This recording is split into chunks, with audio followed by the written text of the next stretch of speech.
No to Marxism in America 2, Exposing Communism. Sunday, August 5th at 1 p.m. to 4 p.m. Martin Luther King Jr. Civic Center Park, 2151 Martin Luther King Jr. Way, Berkeley, California 94704, featuring Speaker Joey Gibson of Patriot Prayer, who is running for Senator for Washington, by the way. Share this everywhere, please. You can rip this video offline and host it on your own YouTube channel or your BitChute channel, whatever you want to do. If you don't know how to rip a video off YouTube, contact me using the info in the description. I'll help you out. Also, see the link below for the official webpage for this event, hosted by Amber Gwen Cummings, aka Beese Trainee, who is a tireless staple of these events from the Bay Area of California way up to Portland, Oregon, that assert liberty against the forces that seek to kill liberty. Her contributions to the movement are priceless. I can't even count how many times she's gone on flag runs in the Bay Area. And a flag run, by the way, if you don't know, is when you carry the American flag through areas of America where people might physically assault you for carrying the American flag. Believe it or not, it does happen. And she does it completely alone at times, sometimes with other people. And she puts her physical safety on the line many, many times and has been assaulted multiple times, but can be seen standing strong on the front lines as much as any alpha male at these events against Antifa, against these violent thugs. She's a rock and a connecting point, a hub of a wheel, and against the establishment in the Bay Area and other regressive cities that uses its institutional power to protect and serve these terrorist Marxists. In fact, with the help of Lindsay from Patriot Prayer on a live stream in a meet and greet with the mayor about a week ago, Amber asked the mayor to denounce these violent terrorists, Antifa and BAMN, and refuse fascism, and the mayor refused to do so. Amber also asked him if he would welcome a peaceful, that was stressed, peaceful rally in his city, and he refused to say yes. This is America, folks. This scumbag is with the terrorist Marxists, as I will explain ahead. Also, this scumbag is guilty of slandering Amber and many other people who attend these rallies. He is a liar and he should be punished for it. His sort of lies can get people murdered or attacked, and in fact it has gotten people attacked, and when Amber brought this up to him, he refused to do the right thing about it. He refused to take back the slander that oozes from his festering face hole like a bursting pimple. So screw you, Mayor Jesse Aragoon. You are dirty, rotten, low-down, corrupt, vile, disgusting, Marxist, putrid gutter pus. To paraphrase Amber, she has decided to do another event this year, a year later, to expose the corruption in Berkeley and to show that to this day, the city government of Berkeley still has taken no action against the violent communist movement taking place in this city, that is Berkeley, after several terrorist acts took place at her events and at prior events in Berkeley and other cities. Cities all over this nation are infested with violent Antifa and communists. Communists run abroad in this city, that is Berkeley, and they are using intimidation to keep pro-Americans out of Berkeley. We must stand up to this intimidation and expose the corruption in Berkeley. Amber's event last year, the first No Marxism in America event, was attacked with a massive force incited by the mere fact that they oppose communism and stand for America. Amber plans on returning even if she has to go alone. She will not be bullied or intimidated by communist thugs. It is time that we Americans stand together and stand up for this nation and say that we have had enough of being bullied by communist radicals. Many times at these events in Berkeley, they scream no USA at all. You know, usually something like no Trump, no wall, no USA at all, something like that. And they make it clear that they want to bring America down and that they hate the American people. I would argue that they hate themselves so very much that they turn their hate outwards and they project it onto other people. But there you go. They burn our flags, they attack our police, our veterans, our American people. And folks, I've seen them and shown you that they've attacked members of marginalized groups, LGBT people, including Amber, black people, Hispanic people, Asian people, adolescent people, immigrants, elderly, the disabled people, dogs, a horse, etc. That's what Antifa actually does. It is time that we stand up and say enough and continue to come to these rallies until something is done about this communist terrorism taking place in America. Groups like Antifa, BAMN, Refuse Fascism need to be exposed for the violent terrorists they are. And I would add that these city government officials, like the mayor, for example, need to be exposed as being friends with them, which they are. We'll get into that a little ahead. Why is Marxism not okay? Because Marxism means dictatorship. But don't take my word for it. Take Marx's words, or Trotsky's, or Lenin's. Karl Marx wrote, quote, "The class struggle necessarily leads to the dictatorship of the proletariat.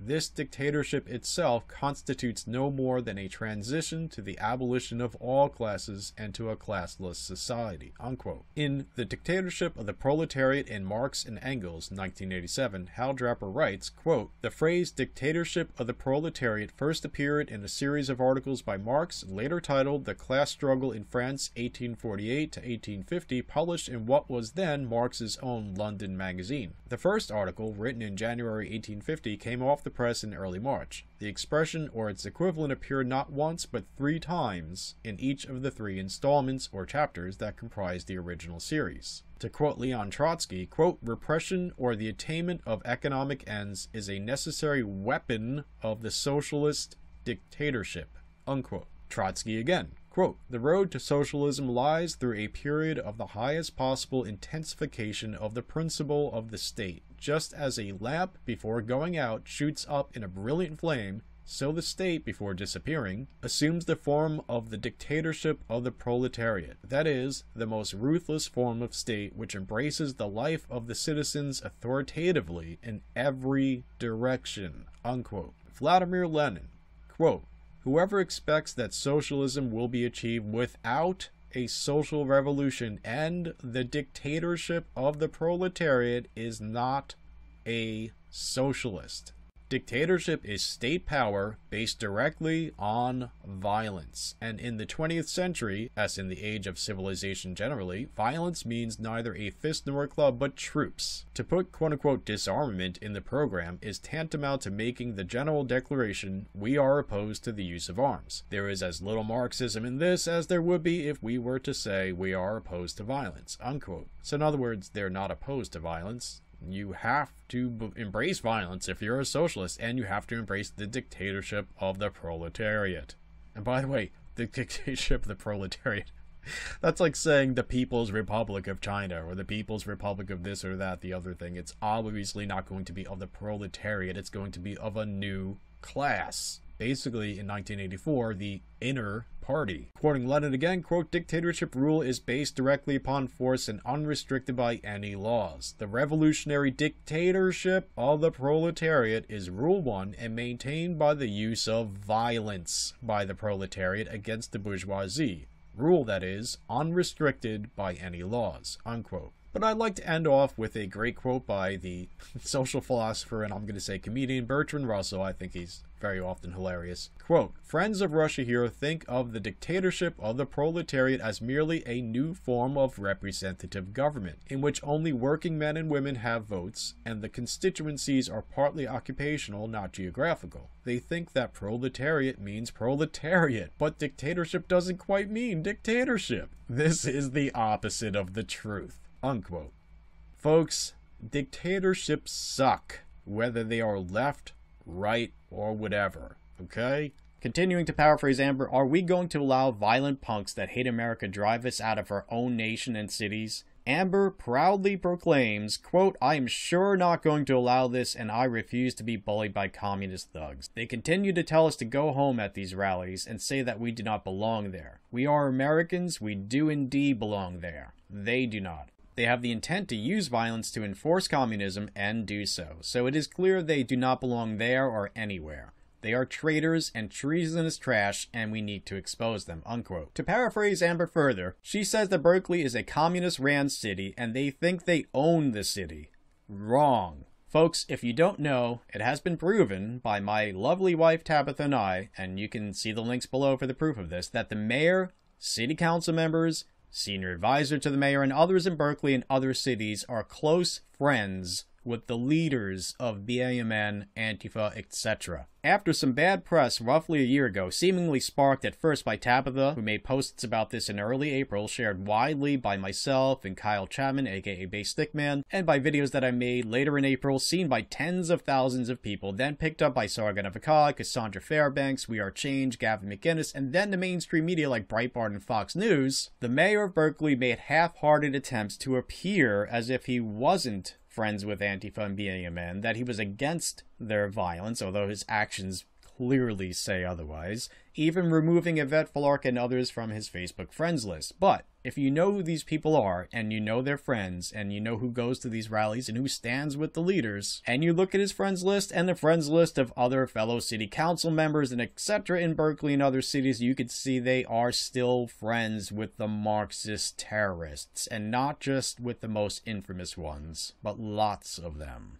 With a phone call I made to the senior advisor of the mayor, that is Jacqueline McCormick, which she foolishly agreed to do on record, so there's nothing you can do about it, you bitch, I caught her blatantly lying to protect Antifa and to hide the fact that on April 15th, 2017, the city of Berkeley disarmed the attendees of the Freedom Rally at the Martin Luther King Jr. Civic Center Park. She said she watched it from her window on the 5th floor, by the way, but did not disarm Antifa, and in fact, the police allowed Antifa to march over the barriers into the park and then over the dividing lines that were supposed to keep them divided from the people they want to attack, and they were carrying weapons into the rally that they were not supposed to enter. And the police were right there and stood back and did nothing about it for, and I timed this folks on video, 4 minutes. After which they only took away their flagpoles, but nothing else. And later on in that day, they simply abandoned the citizens they were sworn to protect and serve as Antifa attacked them in the streets of America. Hey, you guys been hanging back today, huh? What's that? You guys been hanging back today? Doing our job. What's your job? I mean, there's been people brawling all day long. I haven't seen you around. What's your job in this situation?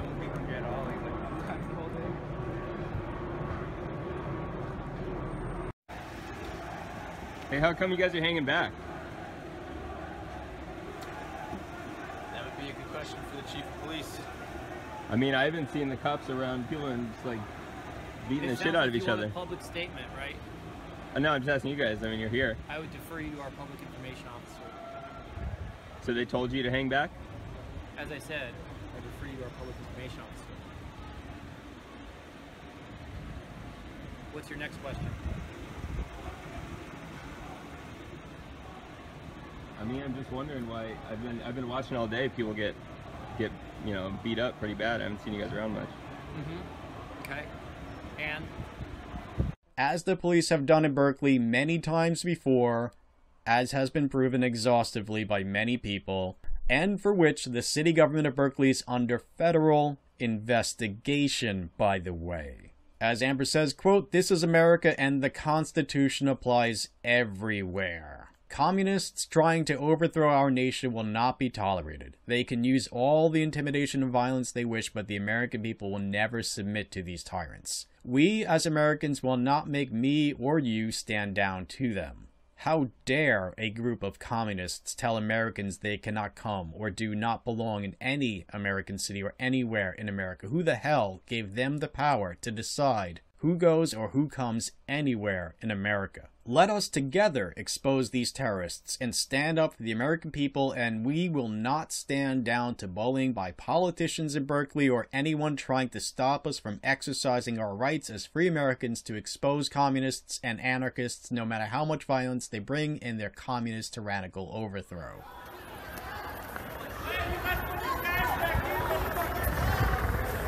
Holy shit. They're beating the hell out of people here.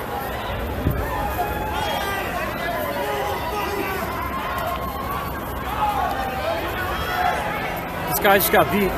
He just got beat. Hey man, why are they attacking you? Because they're fascists. Anti-fall fascists. Did you say anything? What'd you say? Nothing. Huh. They attacked me, they stroked me in the head, they striked me in the head. They're fascists. They claim to be anti-fa, anti-fascists. They're fascists. Damn. Let's go in with a non-violent attitude and stand up for America. I want Americans that come to stand with me, who stand for all Americans, not liars like these communist pigs claim. They claim diversity, but are only using diverse groups to gain power to overthrow the Constitution by stopping free speech, freedom of religion, and your rights in general. They claim to be guardians of the oppressed and yet are the oppressive force trying to destroy our rights by using marginalized groups to do so. The communists only care about their agenda to bring down America by causing divide and conquer tactics. We are not fools and we will not be divided. The full force of America will in time come down on these communist thugs and they will be jailed for treason. For now, we must continue to expose them and we will win in this fight. We will not be bullied. Stand up to them, America. We have the right to assemble and speak our minds without the threat of violence or lies cast on us, and we do not have to comply with Marxist terrorism. Come join me, stand up against Marxism in the ground zero of Marxist thugs in Berkeley, California. It is our America, not communists' America. Also, I am asking all to come out and join us. If you love America and you're pro-America, you are welcome. If you're part of any hate group like the KKK or any other hate group, you are not welcome. Unquote. Folks, I'm going to tell you that in this book, The Critique of Domination, author Trent Schroyer argues for cultural Marxism as such, using those terms. This is a book from 1973, and he uses the term cultural Marxism. He discusses the Frankfurt School and other Marxists' efforts to implement Marxism in the USA through academia and through, well, cultural Marxist techniques. And it says so in this book, again, from 1973. Cultural Marxism is basically Marxism that is revolutionary communism, which is normally framed in terms of working class versus ruling class, disguised as the fake friendly, rainbow-wrapped tolerance of political correctness, intersectional feminism, social justice warrior causes, and so on. That is revolutionary communism reframed in terms of skin color, sexual orientation, gender, in short, identity politics rather than class. You know, in other words, it's not upper class versus the lower class, it's the ruling white, cisgender, heterosexual male versus everybody else who are oppressed. That's not what they actually believe, and they even say so in this book. They're saying that they're just using that as rhetoric to fool the masses who would not normally go in for the class war. So they're just reframing it. Cultural Marxism uses political correctness, postmodernism, miseducation in colleges, contemporary feminism, the rainbow banner of LGBT causes, and other such things as useful idiots towards their own cause. Marxism. In other words, revolutionary communism. Now, I mentioned cultural Marxism and the publishing year of this influential book, which is 1973 again, because cultural Marxists today, who claim they aren't cultural Marxists as they engage in cultural Marxism, claim that the widespread influence of the Frankfurt School and cultural Marxism are just invented narratives coming from the alt-right or the far-right or neo-Nazis, etc. In fact, use the term cultural Marxism in any discussion with your average Berkeley moron, and they will say, oh, well, you must be a Nazi because only Nazis use the term cultural Marxism. Well, that's demonstrably false, as anyone can see for themselves with a little bit of research into such things as this very pro-Marxist book that speaks openly about their use of cultural Marxism and about the Frankfurt School, for example here on page 199, and wherein, to get to the point, it singles out Berkeley as one of the few target cities for cultural Marxism. A city to slowly, silently, invisibly spread the weeds of Marxism, of socialism, of communism into the highest positions of UC Berkeley and the city government of Berkeley, which, as we can see, they have succeeded in doing. This book is very influential on the far left, by the way, and on page 252 it speaks of the, quote, crucial problem, unquote, of achieving their, quote-unquote, goal of, quote-unquote, control or, quote-unquote, social relations with, quote, groups such as those in Madison, Cambridge, Berkeley, Santa Barbara, Canyon, etc., that are thinking about how to create local institutions as the base from which a local politics can be generated are the experiments that may show the way, unquote, towards Marxism. Then it says in its concluding sentence that the efforts of the 1960s, think, for example, of the pro-free speech movement of Berkeley then, must be, quote, overcome in a reordering of emancipatory priorities, unquote. As I mentioned earlier, if you carry an American flag through Berkeley or San Francisco or Portland, etc., as Amber has done multiple times, you may get assaulted by the average person on the street. They may even be a college professor. It wouldn't surprise me at all, since they rioted too on February 1st, 2017. And remember, the alleged bike-like attacker is a professor. In Berkeley, they display stuff like this in their window. This picture was taken by Amber, or maybe it was taken by Lindsay, and sell for American money, capitalist money. But if you show a hint of patriotism, the people at this store will physically bar you from entering or even assault you. This guy right here, I guess they didn't like him being there. According to him, he was harassed and assaulted, and now he's calling the police. I don't know who harassed and assaulted him. My guess is could be these guys. Anyway, as with other cities, Berkeley is a cesspool of cultural Marxism, a den of vipers, a pimple bloated with the anti-intellectual communist propaganda of disgust and hatred. Much of it is funded by the fruits of your labor, by the way. Yes, your taxes pay for those who would basically march you up to a wall and shoot you. So see the link below, mark yourself as going, join the discussions in the No Marxism in America 2 group on Facebook. If you don't use Facebook, you could subscribe to me or follow me or friend me on Minds and or Gab and or YouTube, because I will post any important updates. But since I may not be on YouTube and or Facebook much longer, because of their ever-increasing censorship and because I just get myself in trouble with them all the time, subscribe to me on BitChute instead. Also follow me, friend me on Minds and Gab and all that blah blah blah.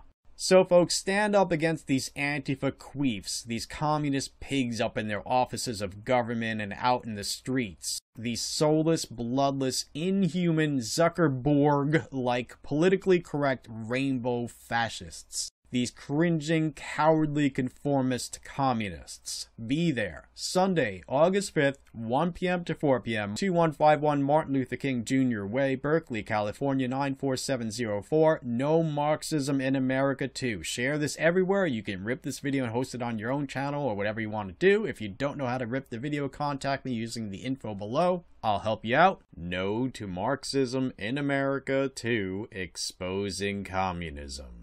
Thank you everyone for watching. Peace, love, freedom, and equality.